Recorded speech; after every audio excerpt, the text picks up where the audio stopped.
Regular season Jimmy Butler joined the Warriors, and they've gone 20-3. They're 4th in offensive rating and 1st in defensive rating. Keyword there is regular season Jimmy. So what happens if playoff Jimmy shows up, like his 26.2 points per game in the 2020 finals, or 37.6 against the Bucks in 2023? Can you imagine what will happen if you add that to Steph Curry in the playoffs? For context, in over 147 games, Curry's averaged 27 points, 6.3 assists, and 4.2 threes on 40.1% from deep. To make matters worse, in the Warriors' 2022 championship run, which is quite similar to this season for the Warriors, and I'll get to that soon, Curry averaged 31.2 points per game and ended it all with the MVP. Is Jimmy about to get his first ring finally? Is Curry about to win his 5th title and get into the GOAT conversation? Is history about to repeat itself? Here's why Jimmy with Chef Curry is very scary. Jimmy Butler came to Golden State and transformed the team in a way that almost no one expected. He is now out. He's going to a Western Conference home, a hopeful contender. He's going to join Steph and Curry. No one saw it coming, and yet it happened. Now, everybody is trying to convince themselves that playoff Jimmy is not going to happen this time. They get a good matchup in the first round or something, like they might go on a little run. I don't know about championship, but we'll see. Why? Just because they feel he can't deliver unless he's the main man. But regular Jimmy Buckets has already proven that he can influence this team positively even without being the main man. But how much more can playoff Jimmy add this time? And why is playoff Jimmy sure to show up? Well, to answer the first question, let's look at playoff Jimmy's record. In the 2020 NBA bubble, we all saw Jimmy take a Miami Heat team that wasn't even a top seed to the finals, averaging 26.2 points, 8.3 rebounds, and 9.8 assists per game in that finals run against the Lakers. In Game 5, he went off for 35 points, 12 boards, and 11 assists in 47 minutes. Jimmy did it all, both on defense and still getting the buckets, and obviously he got drained. Jimmy then came back in 2023. The Heat were an 8th seed, barely scraping by, but that didn't stop playoff Jimmy from destroying the Bucks, who were the number 1 seed. Jimmy averaged 37.6 points per game in that series, including a 56-point masterpiece in Game 4, all while shooting at 59.7% from the field. Just like that, Jimmy sent Giannis packing, and people acted like it was nothing. Also, remember the Eastern Conference Finals against Boston when Grant Williams thought he could mess with playoff Jimmy? Oh, everybody want to know, the hell did you say to Jimmy? You pissed him the off. Hey, listen, that's a funny thing that happened. Like, we're playing that game. I think we're about 8. I'm playing well. And Jimmy says, like, hell no, he ain't here. Yeah. So I made it 3. I said, hell no, motherfucker, I'm here. Yeah. And I said that to him. Barking, you know, because I'm not gonna let. He said, "I'm gonna always respond. Like I'm not gonna be. I'm never gonna be that guy. I never talk trash myself, and you know this. Yes. I'm not a trash talker. I'm too nerdy. Yes. So like, next thing you know, I said, "Hell, I'm here." They might say an algorithm or something.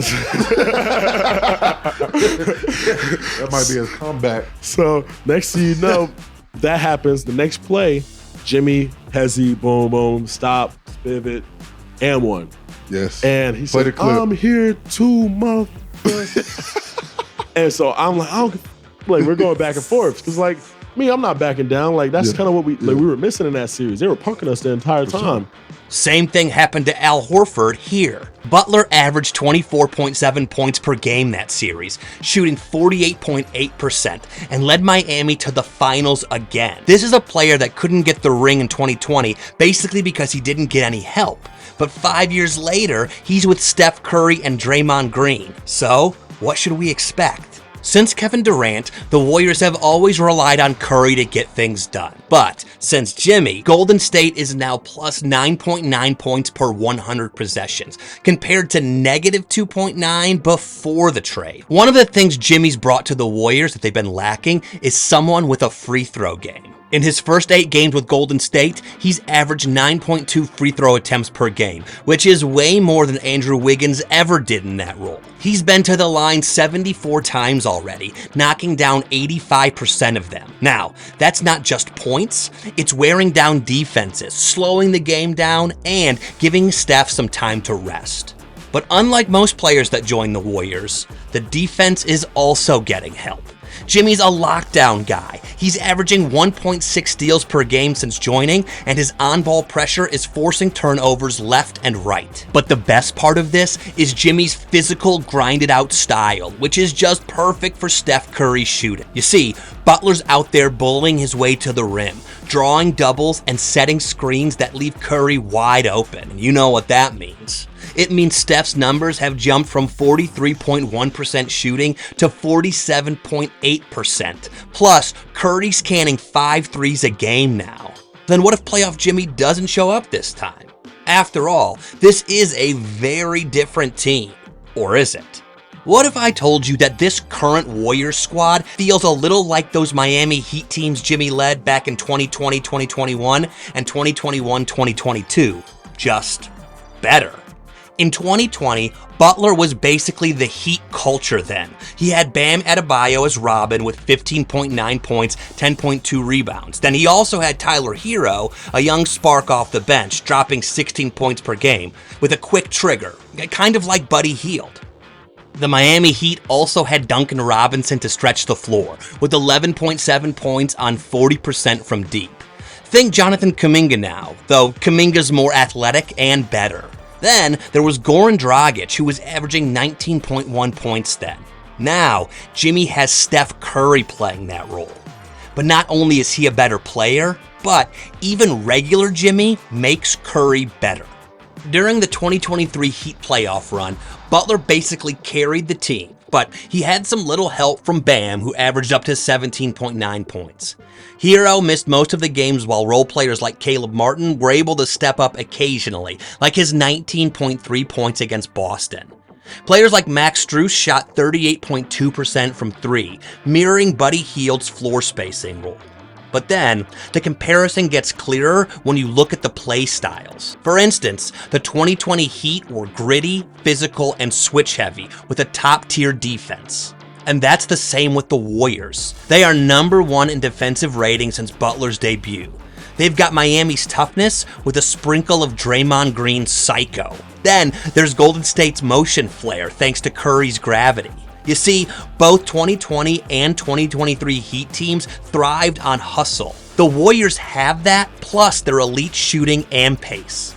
Also, the Heat lost the 2020 finals because the Lakers outgunned them 4-2. In 2023, it was pretty much the same since Butler had no consistent second star, so Denver rolled 4-1. But all that has changed. Now, playoff Jimmy has got Curry and Draymond. Plus, the Warriors' depth, Kuminga, Hield, beats Miami's thin benches, which had Jay Crowder or injured Andre Iguodala. Just the other day, Paul Pierce was on the KG Certified talking about how dangerous the Warriors are. That lineup with Butler, Curry, Draymond, what's the other white shooter, the kid? Yeah, the little foreign kid. Podziemski. Yeah. And who's their last starter? Probably Buddy Hield is. No. So they got a Too lineup, small. they only lost one game with that lineup. I just saw that. They dangerous. With Moody. Yeah. They dangerous. As we know, Jimmy Butler's game is all grit and grind. He's a bulldog who thrives in the paint, posting up, driving hard, and drawing contact. Jimmy is a 45.2% field goal shooter, but when it comes to threes, he's only a 22.7% shooter. With a defensive game that produces 1.6 steals per game while holding opponents to 41.3% shooting, he's as different to Curry as anyone can imagine. Jimmy is a bulldozer, slow, deliberate, and relentless. But Curry, he's the opposite. His game's about speed, off-ball wizardry, and impossible range. He's not crashing the lane, he's dancing around screens and shattering the basket. But defensively, we all know that Curry is not a lockdown guy. But how's this perfect for the Warriors? Like they say, opposites attract, and this time they might also dominate. Butler's physicality punishes teams inside, forcing doubles that leave Curry open. In 23 games together, the Warriors' free throw attempt rate jumped from 28th to 5th thanks to Butler, while Curry's three-point attempts rose to 11.4 per game. Defensively, Butler and Draymond Green will clog the paint, letting Curry roam for picks. This is a balance that the Warriors lacked pre-Butler, and they haven't had in such a long time. Butler's rugged style wore down teams in Miami's 2020 and 2023 finals runs, but he lacked a shooter to do the necessary damage from outside the paint. But now, he not only has a decent shooter, he has the best shooter the NBA has ever seen. Together, this is a duo that will stretch defenses thin, with Butler inside and Curry outside, while Green ties it together. You see, with Jimmy setting screens and pulling defenders, Steph will be getting cleaner looks than ever. We got a glimpse of this when he dropped 52 points, including 12 threes against the Grizzlies. Now, remember when I said the Warriors are looking like a repeat of their 2021-2022 season? Well, here's how. Back in 2021, Golden State started the regular season with an 18-17 record. This year, they were 25-24 before Butler. Now, they're 45-27 and climbing. It's similar. It begins with a rough start, a midseason shakeup, then a crazy unexpected championship run. And if you've forgotten how Curry turned up for the playoffs that year, let me give you a reminder. In April 2022, Curry was coming off a foot sprain injury. On April 9th, he came back from the injury against the Spurs and registered 11 points, 5 rebounds, and 4 assists in 19 minutes, shooting 4 of 8. At that point, he was just warming up. By the time the playoffs started on April 16th, he caught fire and fast. Across 22 games, Curry averaged 27.4 points, 5.9 assists, and 5.2 rebounds, shooting 45.9% from the field. In the finals against Boston, he sealed it with 31.2 points per game, including a 43-point Game 4 masterpiece where he made 7 threes out of 14 attempts. He also recorded 97 playoff threes. Talk about clutch shooting. Now, fast forward to April 2025. Curry has played 4 games and averaged 32.5 points, 5.8 assists, 5 rebounds, shooting 51.2% from the field and 50% from 3. Against Memphis, he dropped 52 points, and many thought he was going to break Klay Thompson's record after hitting 12 threes from 20 attempts. By the way, do you think Curry will break Klay's 14 threes record before retiring? The craziest part in all this is the fact that within that time, Curry's averaging 1.2 steals, showing defensive juice. One can only imagine where he got that from. Now, pair that with Steph's torching of teams for 29 points per game since the trade, including a 52-point explosion with 12 threes. This team's got all the pieces to make a deep playoff run, maybe even go all the way. And this time, Jimmy doesn't have to do it all. He's got a squad now. Curry's gravity, Draymond's aggressiveness, and bench guys like Jonathan Kuminga. And while fans and some experts are refusing to admit how dangerous these teams can be, Vegas has already noticed. The Warriors' title odds have jumped from plus 6,600 to plus 1,200 in a matter of weeks. And the Warriors have got Butler's toughness, Curry's range, and Draymond's aggression. And at this point, it's good luck to any team going against that combo in a 7-game series. But what do you think? Will Jimmy get his first ring and Curry's 5th? Let us know your thoughts in the comments. And if you enjoyed this video, watch the trade that saved Steph Curry's legacy next.